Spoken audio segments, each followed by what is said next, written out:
নির্যাতন, আবেগ সেটাই হয়তো বই প্রকাশ ঘটিয়েছিল।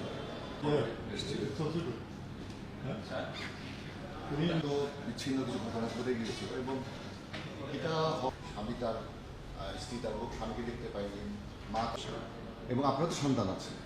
তাহলে এই যে আমাদের চোখের সামনে এই জুলাই থেকে যে গণহত্যাগুলো হলো এবং যে কিলিংগুলো আমরা যেহেতু রাষ্ট্র ক্ষমতায় বিএনপি উপর ছিল এখানে এখনো আমাদের ডিপ্লয় হয়নি, থানা চার্জে আছে তাদের কাউকে রাখা হবে, তাদের রিপ্লেস হয়ে যাবে, তাদের পূর্ণ সহযোগিতা থাকবে।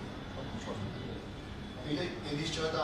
দ্বিতীয় বিষয়টা হচ্ছে যে আমাদের আগামী 15 তারিখে 9টা বিভাগে হবে বিভাগীয় র্যালি।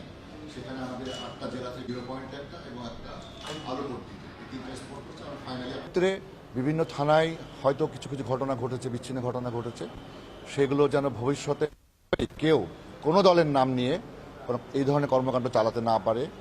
অবৈধ বা অনৈতিক বা অসাংবিধানিক কিংবা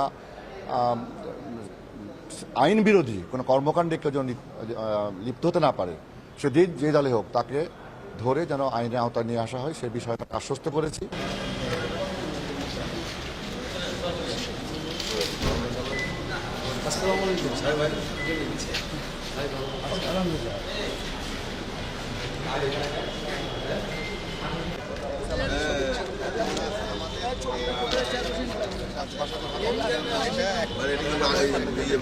বুঝতে পারছো না,